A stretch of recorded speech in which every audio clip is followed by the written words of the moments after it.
Okay, hey guys, I am trying something new with this Explain Everything app instead of me recording my notes with my phone. Okay, so today we're starting section 8.1 on variation functions. So there are three types of variation functions. The first is called direct variation, the second is called joint variation, and the third is called inverse variation. So to start off, I wanted you to solve numbers 1 and 2 for x. So you notice here we have to cross multiply number 1, 2.4 over x equals 2 over 9. When I cross multiply here, I get 2.4 times 9, which is 21.6, equals 2 times x, 2x. Divide both sides by 2, and we get our answer of x equals 10.8. Okay, so in number 2, again, solving for x. This is 1.6x, so I'm dividing both sides by 1.6 and solving for x. So I get 1.8 times 24.8 divided by 1.6 to get our answer of 27.9. Okay, so those should have been pretty easy kind of warm-up-y problems. So getting into our first type of variation function, this is called a direct variation. So direct variation is a relationship between two variables, and we use x and y. That's written in this form, y equals k times x. K does not equal 0 because we can't have that cross out. And k is called the constant of variation. So we should have saw that on the little graphic organizer notes that we got before this. K is the constant of variation. So the way that it is read as is y varies directly as x. So these are written in slope-intercept form. So they're written in the form of y equals mx plus b, where of course b equals 0 because there is absolutely no y-intercept. It's just in the form technically y equals mx, but we use k instead of m just to not to get it confused. So in our first example, we have y varies directly as x, so we know we're going to use y equals kx formula. We're given y equals 6.5 and x equals 13. So all we have to do is just plug in y, plug in x, and solve for k. So 6.5 equals k times 13, divide both sides by 13.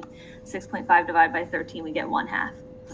So we write that in our equation, y equals kx, that's y equals 1/2 x. When we graph that, that's of course just a line. B is 0, goes through 0, 0, slope up 1 over 2. And then there's our line.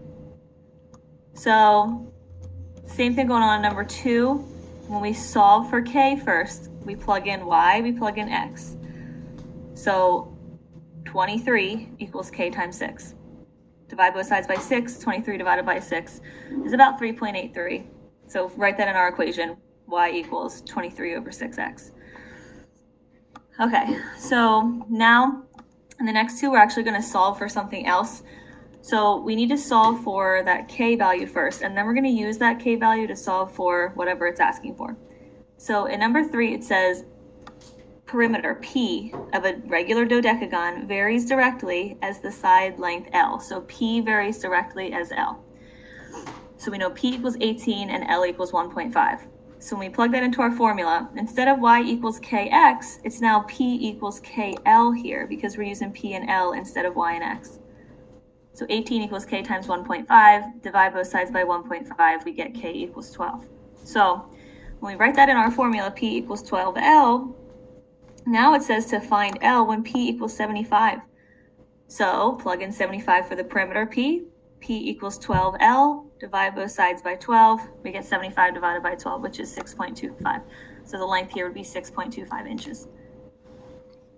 Okay, so you guys can try number 4 here. Number 4 is same way.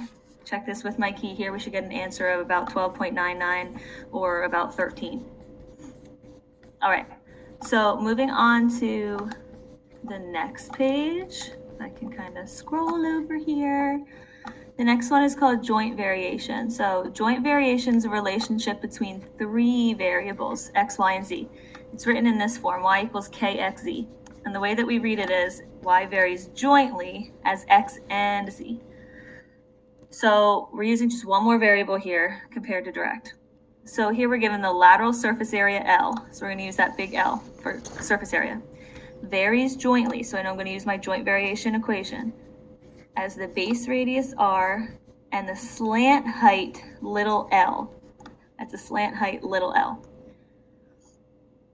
Capital L equals 63 pi. r equals 3.5, and little l equals 18.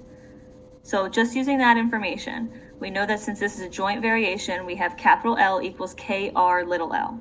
So instead of y equals kxz, we're using capital L, we're using r, we're using little l.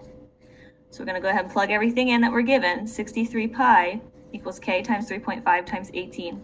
Again, solving this for k, we get k equals pi. Now leave that pi there. We don't need to approximate pi. Just leave it in terms of pi.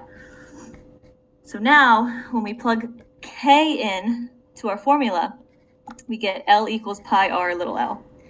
So now we're going to find r when capital L equals 8 pi and little l equals 5. So we plug in 8 pi for capital L and 5 for little l. The pi's here are going to cross out because we divide both sides by pi. 8 equals 5r, divide by 5. We get r equals 8/5 or 1.6 meters. All right, so you guys can try number 2 the same way. Check my answers here. All right, so the last one is called inverse variation. Now, inverse variation and direct variation are the two most commonly used ones. Joint isn't as commonly used, so we're going to see inverse variation more so than joint. So inverse variation is a relationship between two variables again, but now it's in the form y equals k divided by x, so k over x. And the way that we read it is y varies inversely as x. So same thing, we're going to use this formula here. We have y varies inversely as x, y equals 4, x equals 10. So again, we have to solve for k first. We plug in 4 for y, 10 for x. We get 4 equals k over 10. To solve this for k, we got to multiply both sides by 10 to cross out this 10 here in the denominator. So we get 4 times 10, k equals 40. Now, when we plug that into our equation, it says find what y is when x equals 12.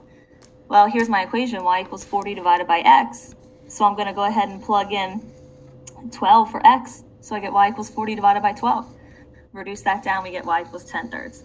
Now, when you check this in your calculator, check this equation, 40 divided by x in your calculator, you see a graph that looks like this to my right here that I'm circling. This is a new type of graph we haven't quite seen yet, and hopefully when we go back to school, we're going to talk about it. It's called a rational function, a rational graph. So kind of keep that in mind there. Okay, but for right now, we're just solving, really. I'm not so focused on the graphs. So again, you guys can now try number